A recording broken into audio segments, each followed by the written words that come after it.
Hello Yu-Gi-Oh fans, Matt around here. Now, today I'm talking about the World Superstars release in the TCG, which will be out next week on Monday, I believe, 20th, yes, Monday. So I just wanted to talk about the best pulls you can really get from the deck. This is only my perspective. If there's some other ones that I missed out that you think are better than any of these, then please put them down in the comments and I'll look at them and probably agree with you. But from my perspective, these are the best ones that you can actually pull.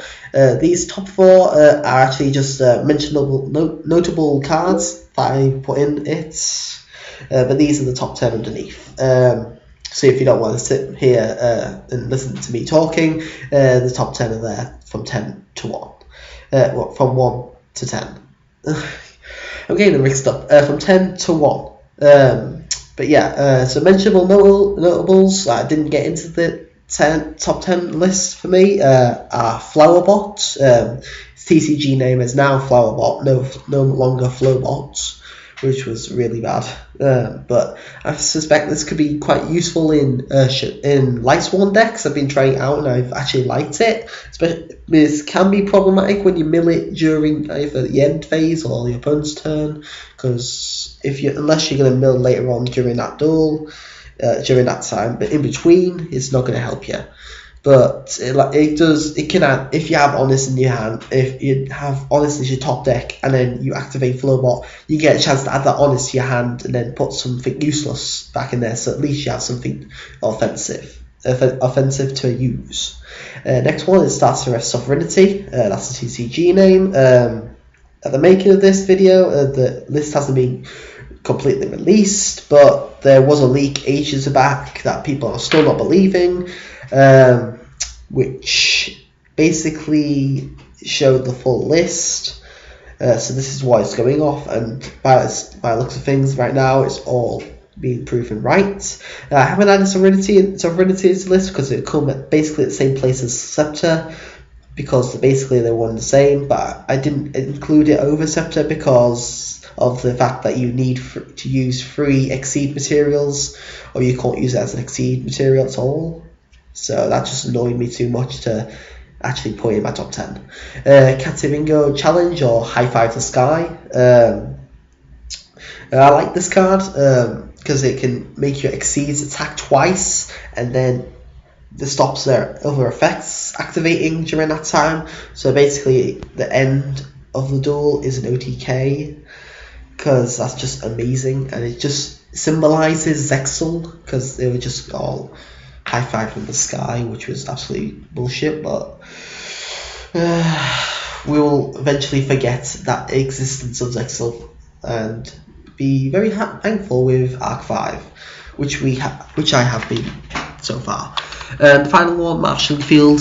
I'm so happy about this release. I've always loved this card, and trying it out now in Cyber Dragons and Gimmick Puppets, it gives a lot of more variance than just bringing out number 40 or Cyber Dragon Nova. You can bring out Dragosack or Phantom, or where is it? Phantom for this one. It's amazing. Only requires 2 level 9s and easily brought out with this Marshalling Field. And they get protection as well, because you can send that and then goes to the graveyard to protect them from being destroyed, and add a rank up Magic Arch Chaos Morse to your hand, which is just amazing. And then Interplies basically is a bit like Ouroboros in that sense. So yeah, on to the top 10. At 10 is Assault Halberd. Basically going to be replacing Photon Thrasher as the best way to bring out a monster. Basically the Cyber Dragon of the Heroics, and lovely heroic support, which allows OTKs. On to number 9, Thousand Blades, which is similar to Assault Halberd, because it can bring out OTKs with number 86 easily, and can special summon heroics from your deck, and can resurrect itself from the grave, which is just amazing. So yeah, we'll be seeing those two around quite a lot.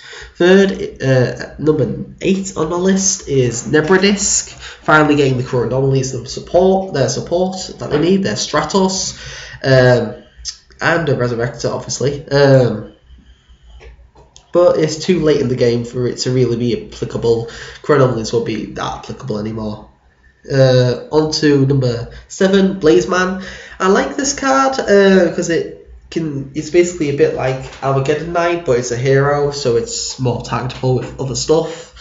It also adds your polymerizations for more fusion-based masked hero decks. So yeah, it's all right and good, to be honest. Number 6, Galaxy Soldier, something that's going to make Cyber Dragon decks a bit more powerful while they're waiting for Cyber Dragon Infinity. And just adore it, and you can even add other Galaxy cards. This list has quite all 3 of the Galaxy support in it because I'm a Galaxy player and I just adore these. But from a Cyber Dragon perspective, this is easy access to Cyber Dragon Nova or Melodious. Next one, Galaxy Eyes Cloud Dragon. Basically Kyberman for the deck. But you can special summon it from the graveyard.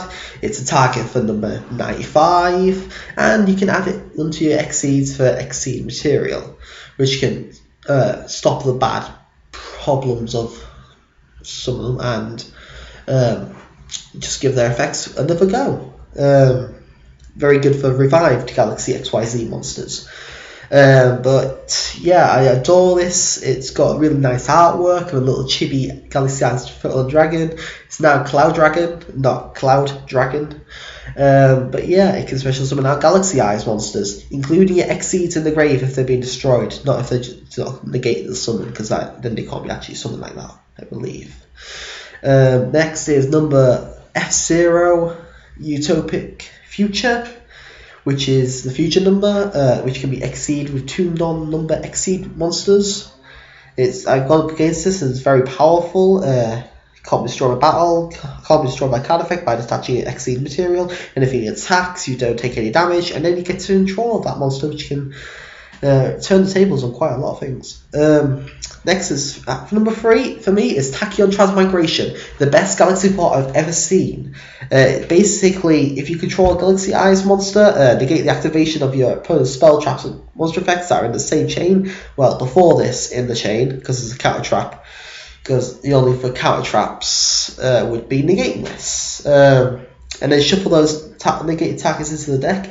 It doesn't stop trigger effects of spells and traps though, because that can't really summon it, stop it. But if you have Galaxy Eyes Tachyon Dragon on the field, you can use this in the hand, which is a bit more viable, but not in this format. Later on formats when MSC becomes more applicable, probably in Ignite formats. But right now MSC is not the biggest threat. Mind Crush is. The other support that was going to be released is Photon Stream, which is basically a banishment card, like the Evolution Burst, but banishment. But you can only use it if you have Galaxy Eyes. They can't attack on the turn you use that, and you can only activate during your turn if you do not control Galaxy Eyes Photon Dragon, so it can't be a quick play during that. Oh wait, you can attack on the turn, so that's not as bad. Scepter, amazingly going to affect. I think this will definitely affect the meta because it may make Shadows back tier 1 or may make Stone Knights stronger again. Easy access to the Deltaros. But Scepter is amazing, and Sovereign is its partner. And number 1 is number 86, Heroic Champion Rumigant. One of the best Exceeds I've ever seen. Built-in Vanity, built-in Harpy's Regicai, built-in Unaffection by built-in Felgrand complex there as well. So easy access to OTKs. As if you see my tag duel when I was using Ritual Beasts, there was more or less a mirror match tag duel with a Rumigant OTK with Stoic Challenge, which we got on Numbers Hunters. So yeah, this opens up Exceed OTKs very, very, very fast. So yeah, this is my rundown for World Championships, World Superstars booster pack, and coming out on TCG. My opinion, by the way. So yeah, although people don't like this set because it's just all support that should have been released ages ago, I do because of these 10 cards. Well, I don't really like that one, but the rest of them are great. So I hope you enjoyed this. Matt Rant, signing out.